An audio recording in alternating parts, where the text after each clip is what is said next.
오늘은 2024년 송년주일로 예배를 드립니다. 말씀을 전합니다. 52주가 다 흘러가고 어느덧 2024년이 저물어가고 있습니다. 무엇보다도 한 해 동안 열심히 달려오신 여러분 모두에게 주님의 위로하심과 또 축복이 함께 임하기를 간절히 소망합니다. 올 한 해 우리는 잠언서의 말씀에 근거한 표지로 삼고 달려왔습니다. 너의 행사를 여호와께 맡기라. 그리하면 내가 경영하는 것이 이루어지리라. 잠언 16장 3절 말씀이었습니다. 너의 행사를 여호와께 맡기라. 굉장히 당연한 얘기지만 굉장히 또한 어려운 이야기도 되기도 합니다. 그럼에도 불구하고 올 한 해 우리는 이걸 믿음의 고백으로 삼고 모든 것을 내가 여호와께 맡기리라, 주께서 경영하는 것을 다 이루시게 하리라 라는 믿음으로 달려왔습니다. 열심히 달려왔지만 그럼에도 불구하고 우리는 또 한 가지 고백하지 않을 수가 없습니다. 내가 여호와께 다 맡겼는가? 어찌 보면 여호와께 온전히 100% 맡긴다는 건 인간에게 어쩌면 불가능한 일일지도 모릅니다. 왜? 인간 자체 속에 죄성이 있기 때문에 100% 온전하게 하나님 뜻에 합치하는 삶만을 산다고 한다면 그는 어쩌면 심하게 표현하면 거짓말이거나 아니면 과장된 이야기일 수 있을 겁니다. 그러나 중요한 건 내가 여호와께 맡기려고 하는 고백으로 애쓰고 애쓰는 것이 더 중요한 것이지요. 그래서 우리가 지난 1년 동안 애쓰고 한 그 모든 것들이 결코 헛되거나 쓸데없는 일이 아니라는 겁니다. 지금 당장 어떤 열매가 눈에 보이지 않았다 하더라도 그럼에도 불구하고 하나님은 그 과정을 통하여 우리의 믿음을 받으신 줄로 믿습니다. 오늘 우리가 한 해를 마무리하면서 우리가 한 해를 마무리하며 할 수 있는 영적인 태도는 돌아보는 겁니다. 우리를 돌아볼 수 있어야 합니다. 회고의 시간이 돼야 되고 또 우리의 잘못된 죄성들을 회개해야 하고 고백해야 하고 또 우리가 새로운 날들을 맞이하기 위한 영적인 준비를 해야 하는 시점이 바로 지금 이 시점이기 때문입니다.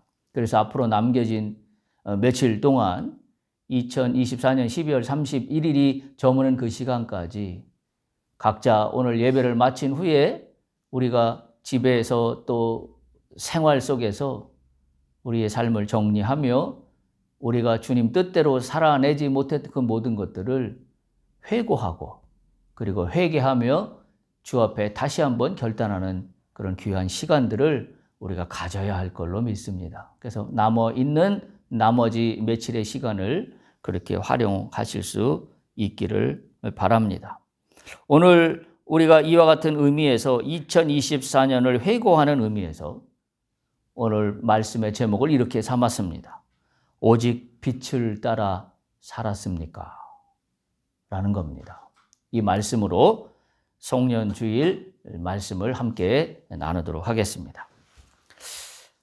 요한복음 1장을 우리가 지금 계속해서 하고 있는데 지금 1장의 앞부분을 제가 뛰어넘기가 너무 해야 될 메시지가 많아요. 그래서 지금 1장에서 계속 똑같은 그 구절을 가지고 몇 주째 지금 반복해서 이쪽 말씀 저쪽 말씀을 계속 지금 전하고 있는데요. 우리가 오늘 다시 한번 분명히 해야 될 것은 요한복음 1장을 시작하면서 대단한 비밀이 우리 가운데 선포된 것을 우리는 기억합니다. 태초에 1절에 그렇게 시작합니다. 말씀이 계셨습니다. 그리고 이 말씀은 하나님과 계셨습니다. 그리고 그 말씀은 곧 하나님이십니다. 그런데 그 안에 생명이 있습니다. 그런데 그 생명 안에는 사람들의 빛입니다. 어찌 보면 기독교의 모든 진리를 이 1장 1절에서 이 5절 안에 다 담고 있습니다. 말씀이 있었다. 말씀은 하나님이셨다. 그 하나님은 곧 말씀이었다. 그런데 그 말씀에는 생명이 있다. 그런데 그 생명은 곧 사람들의 빛이다. 사람들의 빛이려면 가장 직접적으로는 그 안에 생명이 있어야 합니다. 그 생명은 어떤 생명이에요? 하나님의 생명이에요. 그 하나님의 생명은 뭘 이야기했나요? 거꾸로 올라가면 그게 말씀이에요.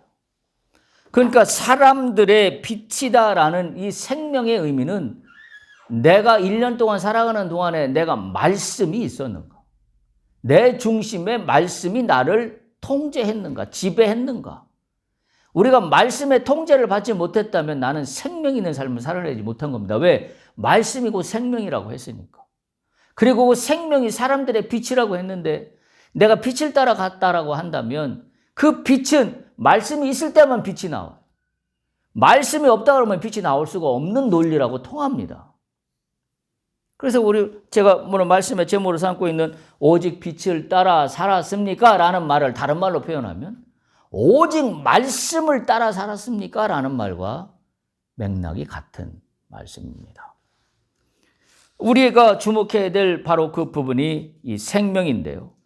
말씀대로 사람들의 빛이 생명으로부터 나오기 때문에 피조물 어느 누구나 말씀이신 하나님으로부터 생명을 받아야 되고 말씀으로부터 생명을 받아야 되고 그리고 우리가 이미 알다시피 말씀이 성육신하여서 왔기 때문에 예수 그리스도로부터 우리는 생명을 받아야 합니다. 왜냐하면 말씀, 하나님, 예수 그리스도 그분이 곧 생명의 근원이시기 때문입니다. 따라서 그리스도께서는 우리에게 육체적인 생명을 주시기도 하셨지만 더불어 그를 믿는 모든 사람에게는 영생을 주셨습니다. 그러니까 생명이라고 얘기할 때는 육신의 생명 플러스 영적인 생명 두 개가 다 포함되어 있는 말입니다. 우리는 육신의 생명만을 가지고 살아갈 수 없습니다. 세상 사람들은 육신의 생명이 전부라고 여기고 살아가는 사람들입니다. 우리는 육신의 생명은 일부에 불과합니다. 육신의 생명이 전부가 될 수 없습니다. 성경에서 얘기하는 생명이라고 하는 것은 육적인 생명뿐만이 아니라 영적인 생명을 모두 포함하고 있기 때문입니다. 생명에 사용된 헬라어가 조에라는 그런 단어인데요. 바로 이 단어는 요한복음에서 계속 나오고 있는 생명이라는 단어에서 사용되고 있는 그런 단어인데요.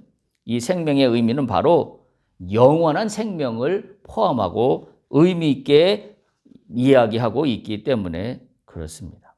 우리가 잘 알다시피 예수님께서 제자들을 모여놓고 최후의 만찬을 할 때 그 상황을 우리는 잘 압니다. 요한복음 14장 6절에 기록되어 있는데요. 우리가 너무나 잘 아는 말씀이에요. 예수께서 이르시되 내가 곧 길이요 진리요 생명이니 할 때 이 생명은 영원한 생명을 이야기합니다. 그러면서 나로 말미암지 않고는 아버지께로 올 자가 없느니라 라고 말씀하십니다. 그러니까 말씀 곧 생명 곧 이것이 사람들의 빛으로 연결되는 이 통로의 연결고리의 메시지는 예수 그리스도로 말미암지 않고는 이루어질 수 없는 그리고 예수 그리스도를 통하지 않고는 아버지 하나님께 나아갈 수 없는 그 절대적인 진리 가운데 있는 말씀입니다. 우리는 마음속에 기억해야 합니다. 이 생명은 사람들의 빛이다. 할렐루야. 이 생명이 사람들의 빛입니다. 이 빛이 있으면 기가 막힌 현상이 우리 가운데 나타납니다. 그 빛을 받으면 하나님의 진리가 계시됩니다. 하나님의 진리를 깨닫게 됩니다. 그리고 사람들의 죄가 폭로됩니다. 어두운 죄가 감추어졌던 죄가 모습을 드러나게 됩니다. 우리가 주님을 만났을 때 그 감격과 감동을 우리는 잘 알고 있습니다. 주님을 만났을 때 어떤 일이 벌어졌었나요? 마치 사울이 다메섹 도상에서 빛으로 말미암아 예수님을 만납니다. 그 빛 가운데 눈이 멉니다. 그때 비로소 그는 예수를 만나게 되죠. 진리가 무엇인지를 깨닫게 됩니다. 그가 한평생을 율법학자로서 석학으로서 하나님을 누구보다도 잘 아는 사람이라고 신실한 종교인이라고 여기며 살아왔던 그지만 그가 빛으로 그 10년 가운데 예수의 빛이 비춰지는 순간 그는 무엇이 진리인지를 비로소 깨닫게 됩니다. 그래서 그의 삶은 완전히 180도로 달라진 삶을 삽니다. 그가 하나님을 아는 사람인 거에는 예나 지금이나 동일합니다. 근데 예전에 알고 있던 하나님과 예수를 만난 다음에 안 하나님에 대한 그의 입장은 완전히 달라졌습니다. 이게 사람들의 빛이에요. 말씀드린 대로 우리가 예수를 처음 만났을 때 우리는 회개의 눈물과 아울러 기쁨의 눈물도 흘렸습니다. 그때 나타났던 은혜가 뭔가요?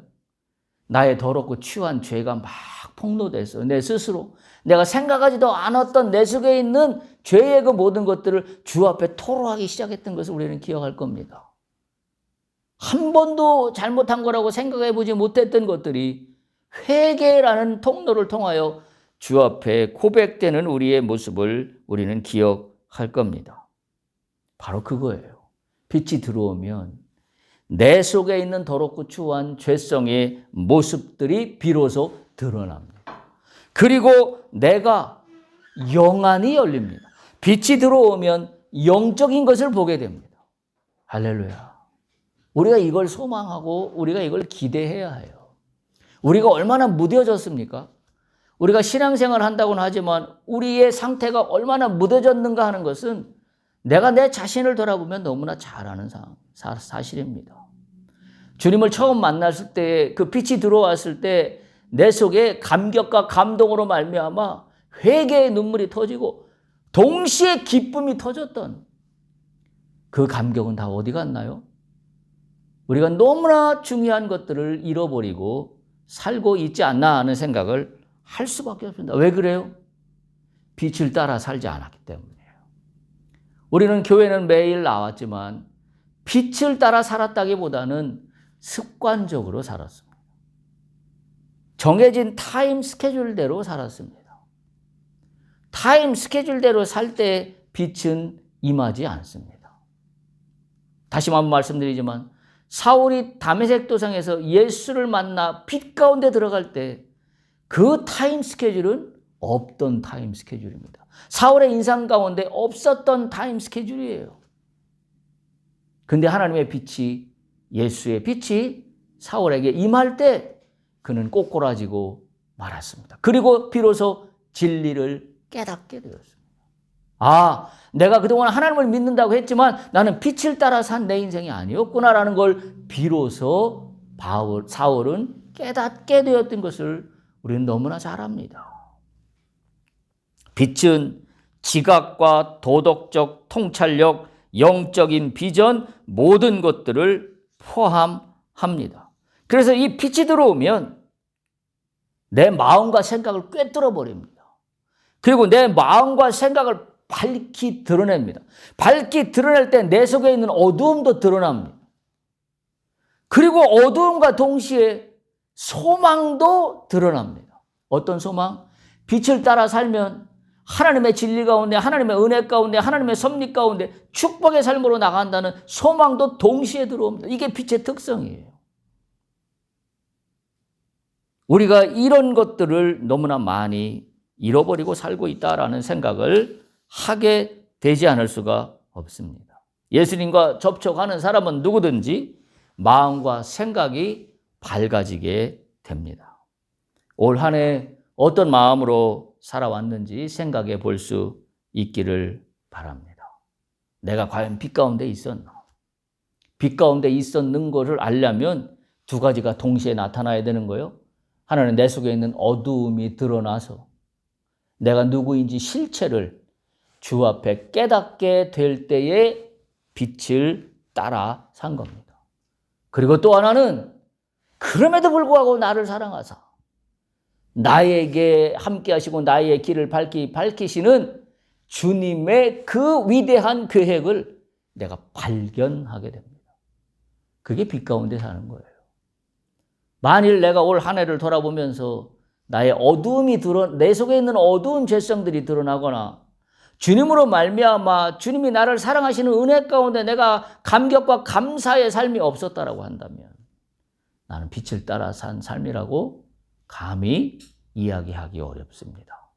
다른 말로 표현하면 그저 내가 정해놓은 종교적 신앙의 타임 스케줄에 따라서 월요일부터 토요일까지는 이렇게 살고 주일날은 이렇게 살고 그 타임 스케줄을 무한 52주 반복했을 뿐 그 자체가 곧 빛된 삶이었다고 이야기하기 어렵다라는 것을 우리는 반드시 깨달아야 합니다.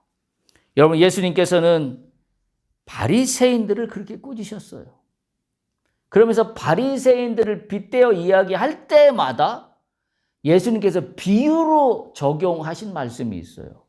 그게 뭐냐면 늘 바리새인들 이야기가 나올 때마다 등장하는 자가 누구냐면 소경입니다. 맹인입니다. 앞을 보지 못하는 자들이에요. 예수님께서는 소경의 이야기를 또는 소경을 고치는 이야기를 말씀하실 때 늘 바리새인들 앞에서 하셨습니다. 바리새인들 이야기와 소경을 고치는 이야기가 교차되면서 성경은 기록되어 있습니다. 무엇을 의미할까요? 한마디로 얘기하면 이런 겁니다. 바리새인은 하나님을 믿는다고 하지만 앞을 하나도 보지 못하는 소경과 같다. 그걸 복음서에서는 진리로 정확히 꿰뚫어 우리에게 선포하고 있습니다. 여러분, 요한복음 9장 39절, 40절, 41절에 보면 그렇게 기록되어 있어요. 한번 찾아보시기 바랍니다. 요한복음 9장 39절, 40절, 41절인데요. 39절 이렇게 기록되어 있어요. 예수께서 이르시되 내가 심판하러 이 세상에 왔으니 보지 못하는 자들은 보게 하고 보는 자들은 맹인이 되게 하려 함이라 하셨다. 어마어마한 심판의 말씀입니다. 보지 못하는 자들은 보게 하는데 보는 자들은 맹인이 되게 하신다. 무슨 이야기예요? 아니, 보는 자를 다시 맹인이 되게 하신다는 건 무슨 이야기입니다? 바리새인과 같은 사람을 이야기합니다. 그들은 보는 거라고 이야기하고 있지만 사실은 보지 못하고 이야기하고 있는 겁니다. 40절에 그래서 이렇게 이어져요.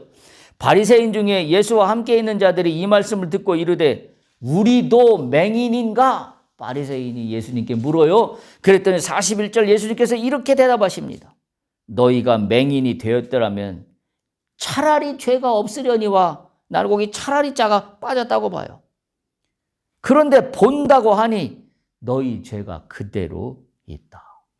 무슨 말인가 하면 자신이 영적으로 하나님의 말씀을 쫓아 산다고 착각하고 있는 거예요. 근데 실제로 예수님이 볼 때는 보지 못하는 맹인과 똑같아요. 근데 바리새인 입장에서는 나는 하나님을 잘 믿고 있다라고 스스로 여기고 있는 사람들인데 예수님은 그 모습을 보면서 너희는 맹인이다. 너희는 맹인과 같다. 차라리 너희가 맹인이 되었더라면 더 나았을 것을 라고 말씀하실 정도입니다. 우리가 빛을 따라 산다는 것은 우리의 종교 생활을 의미하지 않습니다. 예수님을 따라 사는 삶이 빛을 따라 삶입니다. 생명을 쫓아 사는 삶이 빛을 따라 사는 삶입니다. 그것이 하나님을 쫓아 그 뜻대로 사는 사람이라는 사실입니다. 올 한 해 나는 영적으로 맹인이지는 않았는가?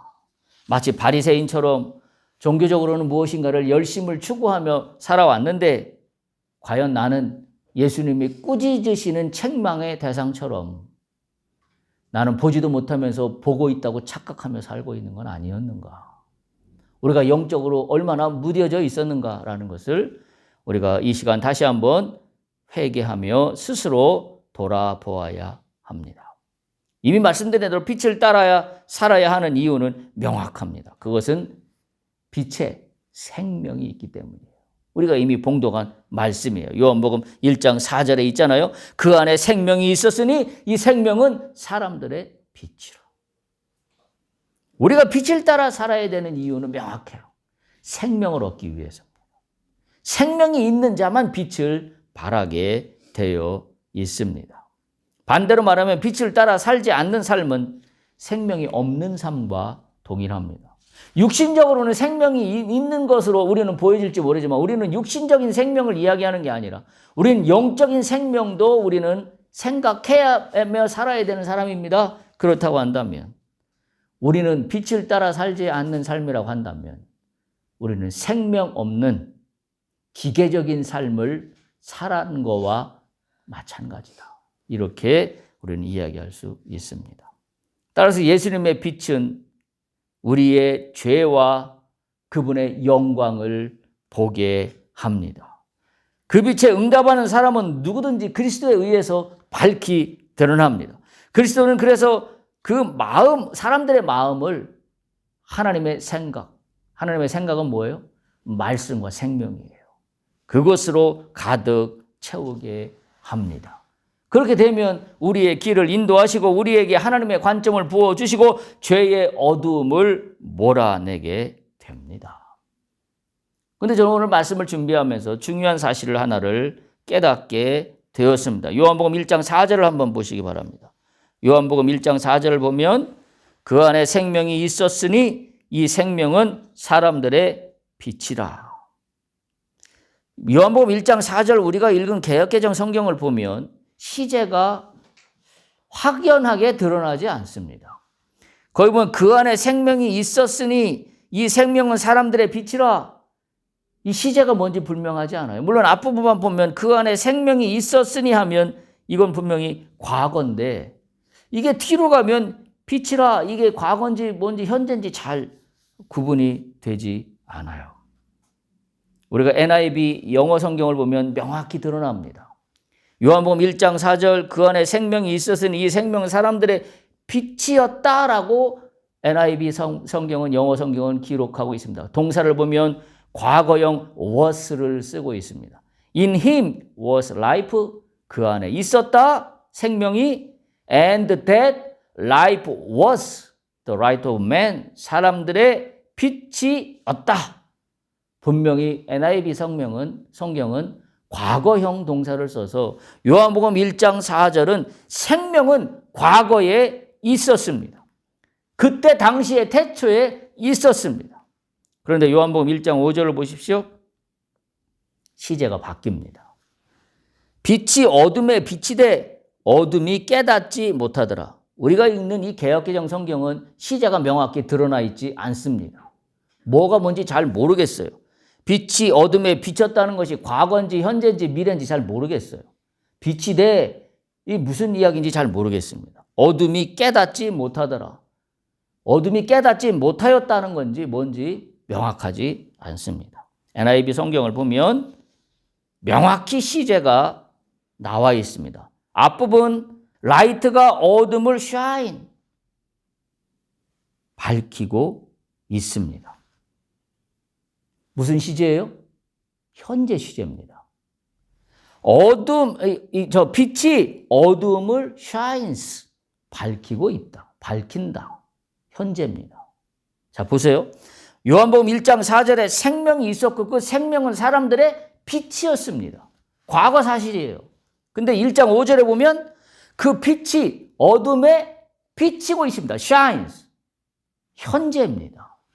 과거에 왔던 빛은 오늘 지금 비치고 있는 겁니다.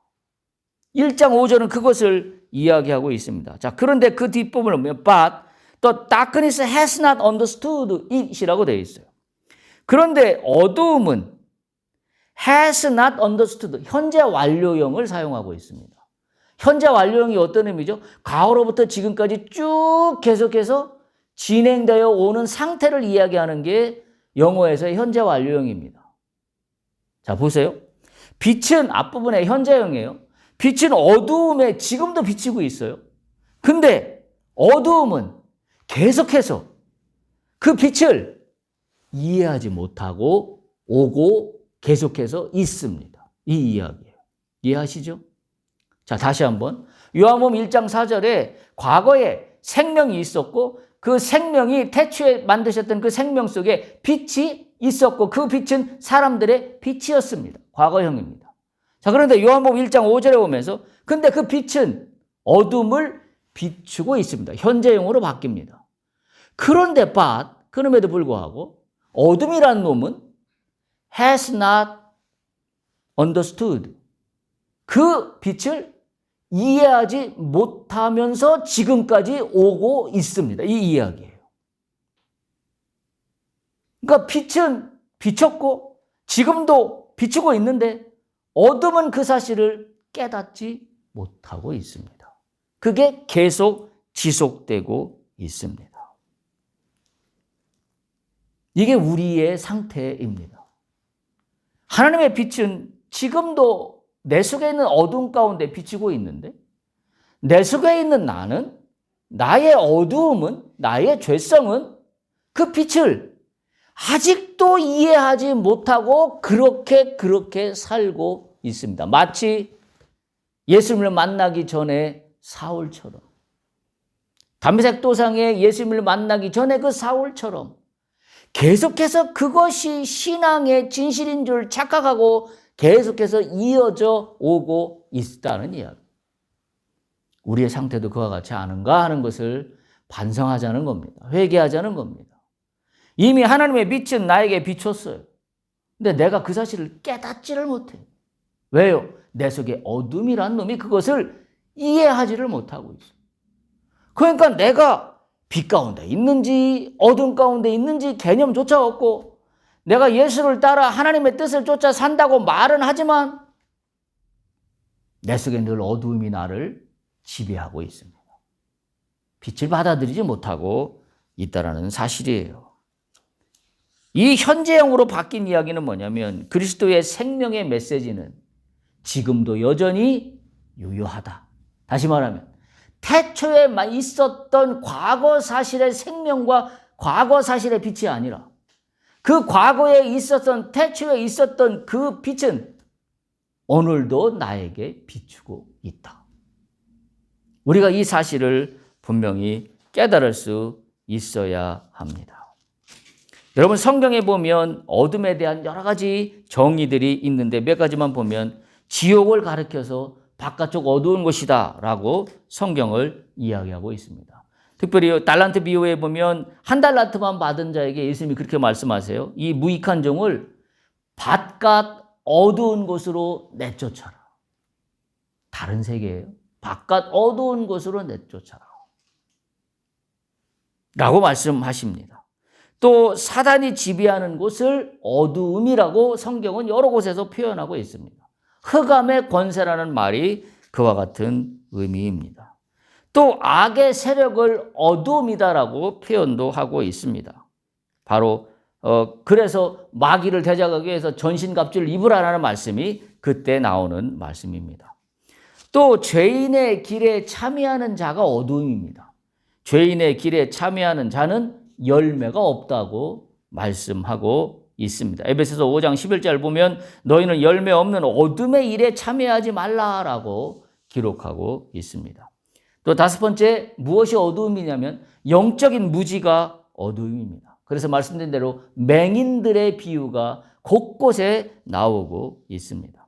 여섯 번째 도덕적인 부패도 어둠입니다. 로마서 13장 13절에 보면 방탕, 술 취하는 거, 음란, 호색, 다투고 시기하는 거, 정욕하는 거, 육신의 일을 도모하는 거 다 어두움입니다.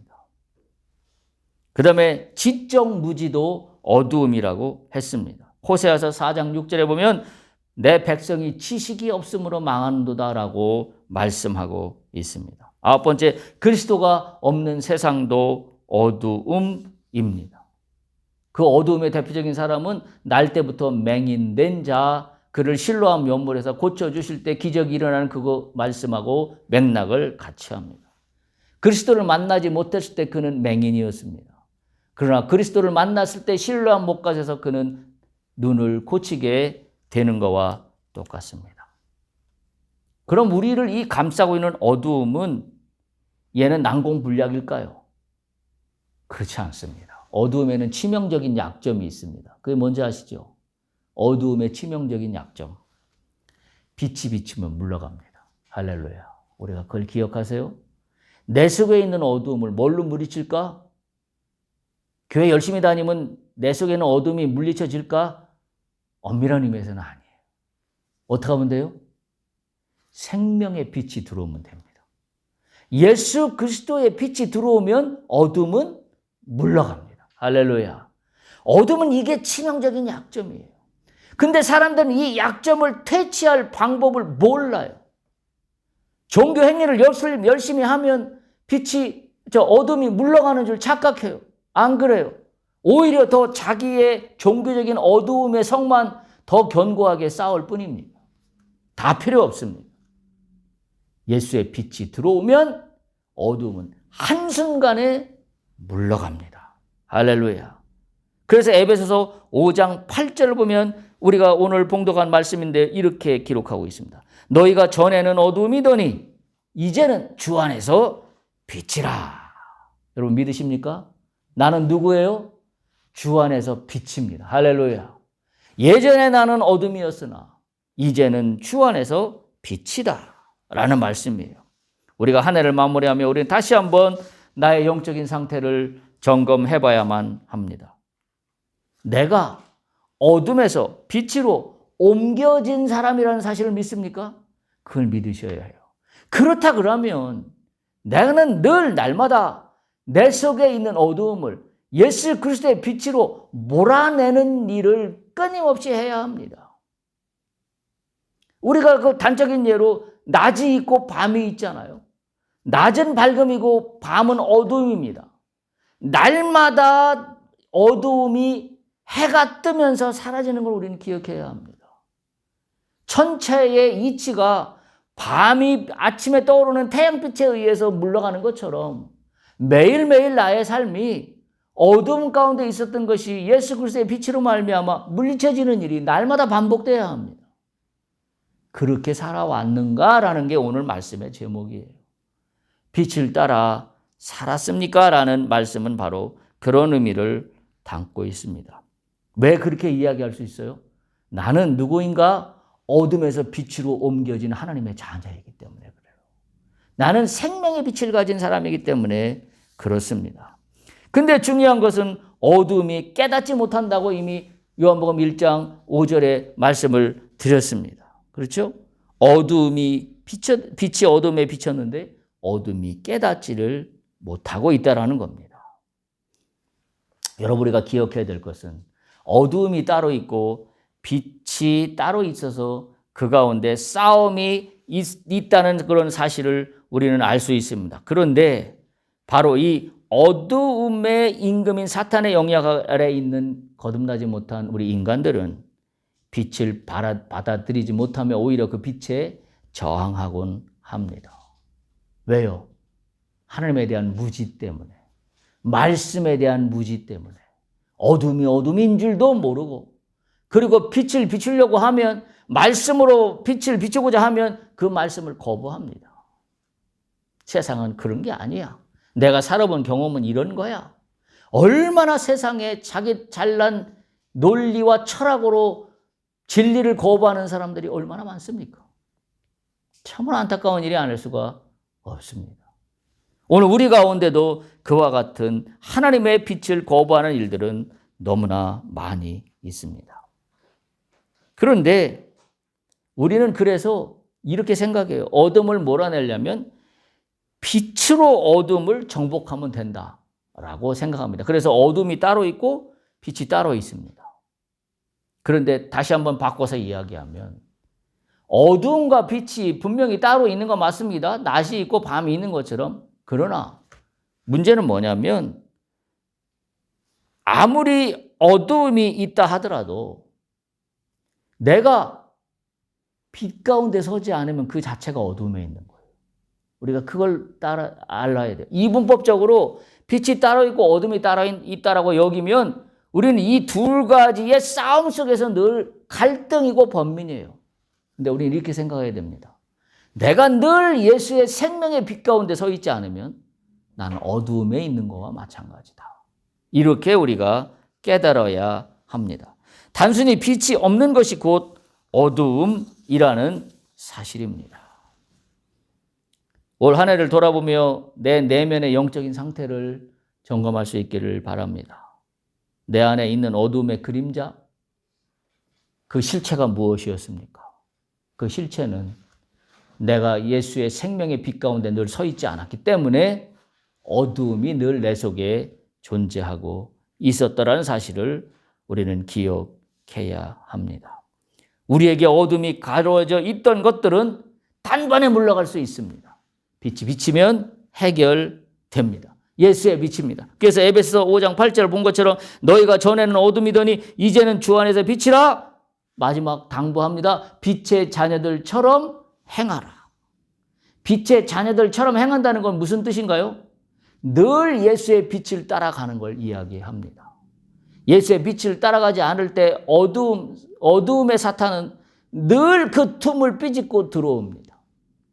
그러나 우리가 예수의 빛을 늘 쫓아간다면 사탄의 어두움은 들어올 여지가 없습니다.